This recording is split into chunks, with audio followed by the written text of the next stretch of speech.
With the recent PlayStation State of Play, we finally got new information on the much anticipated spin-off and next entry in the Silent Hill franchise, Silent Hill Townfall.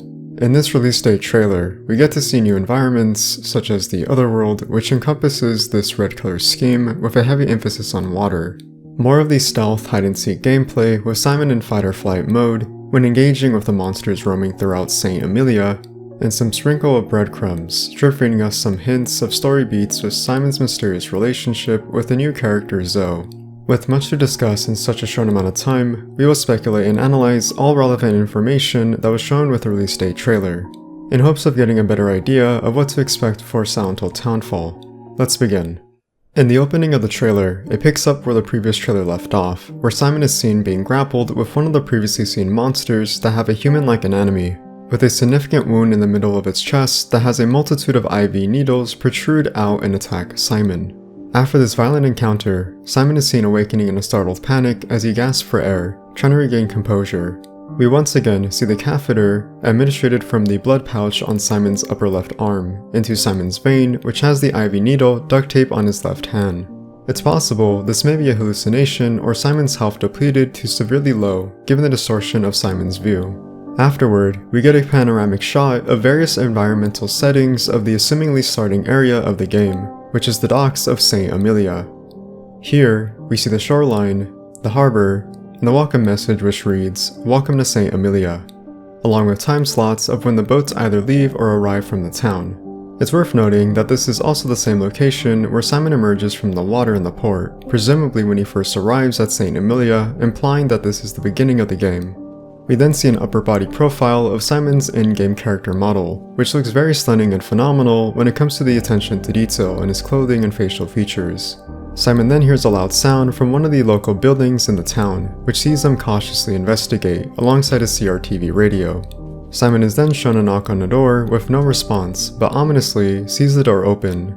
As he does this, we once again see the red wristband on his right arm, which previously was seen highlighting his full legal name, Simon Ardell. Date of birth, October 15th, 1959, and his blood type, that being A+. As he enters the home, we see Simon pick up a mail envelope, which gives information about the mailing address to an occupant known as Zoe Alice. Interestingly, this seems to be sent from the local police station in St. Amelia, as it's addressed as urgent, implying she either did something wrong or was caught in a wrongful act as a bystander. Simon is then seen encountering a desk with a computer that he interacts with, which displays a screen that states, "Welcome to Red Square's email." This either is a cheeky little reference to Silent Hill 2, which featured a gameplay element that allowed James Sunderland to save his in-game progress at the various red squares throughout the story. This potentially could also be this game's save mechanic where Simon must use these computers to save his in-game progress. After the computer boots up and starts, Simon is then taken to a screen that displays emails for Zoe Alice. From here, we can see 3 unopened emails.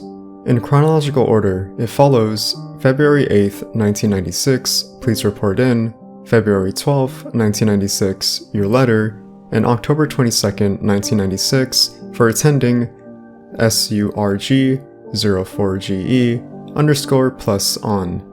This potentially could reference either the word surgeon or surgery. After interacting with the computer, Simon then finds a small device, which sees him use the CRTV radio to allocate and tune into the radio frequency. During this sequence of events, we hear a woman's voice, now confirmed to be Zoe Alice, directly speaking to him, stating, "Simon, are you there? Please say something. Where did you go, Simon?" With Simon responding, "Something doesn't feel right." Once done, Simon is then shown to encounter one of the various puzzles he will have to solve, such as this one which shows a grandiose tall-statured metal door, which he must unlock through trial and error. Interestingly, this features his last name, Ardell, with other initials of people's first and last names, who may be connected to him. Once the door is unlocked, Simon then encounters a door with a room number 204. This was previously seen to be a room that Simon encountered, which was speculated to be a patient room located in a hospital that made it a patient Simon is closely connected to, as there seems to be a repetitious significance to this room specifically. This is not confirmed to be of importance, as it's revealed that the character, Zoe Alice, is seen awaiting Simon. However, this meeting between the two is met with not one with relief, but of sadness and possibly regret, which sees Simon telling Zoe he is sorry, with her response looking down in shame. On the topic of Zoe, the Silent Hill Townfall official website does reveal more details regarding her character with the following. An inhabitant of St. Emilia and a nurse of the local family clinic, her voice reaches out to Simon on the CRTV, begging him to come back to her through layers of noise and static. Quietly dedicated, she cannot turn a blind eye to the problems at hand and is compelled to help those in need. After this encounter, we get more of the otherworld, which shows the lonely streets of St. Emilia is filled with a red ambient color hue that completely consumes much of the environment. Simon is seen barricading himself in a nearby hospital as he hides from one of the monsters roaming around, trying to find him. We then see first-person gameplay, which has a huge emphasis on the stealth mechanics. This shows Simon peeking around the corner to see one of the monsters standing in his path. This is presumably the same monster shown at the beginning of the trailer, as it has similar features, such as the wound implanted on its chest and the human-like appearance. Furthermore, as Simon witnesses the monster, he uses one of the throwable objects to his favor by throwing it nearby to create a distraction. Upon doing this, Simon is then shown hiding from the monster as he hides in a locker in desperation.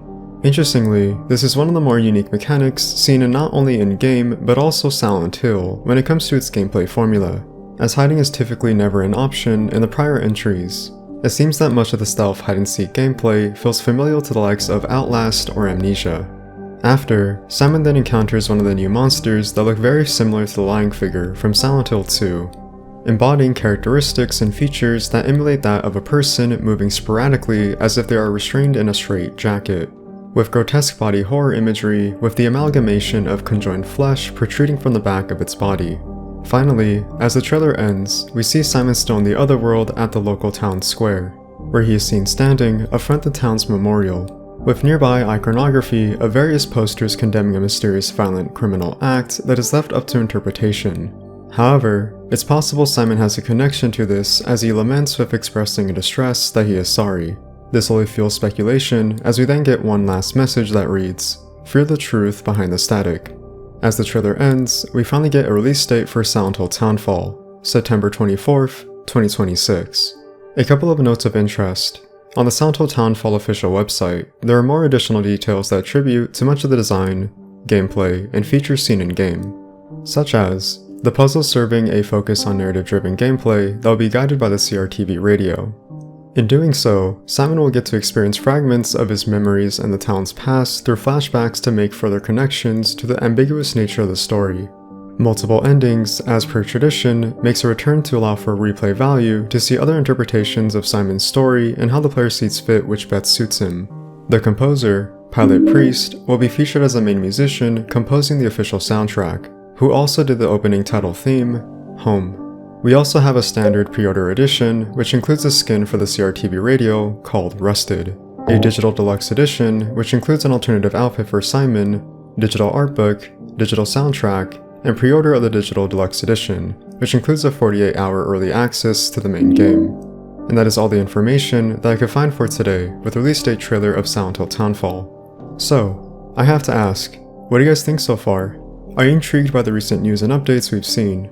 Are you excited for the shift to a first-person narrative gameplay experience for Silent Hill? Why or why not? I'd love to hear your thoughts in the comment section below and get a conversation going. As always, that will be me. Until then, thank you for watching, please have a great day, stay safe, and goodbye.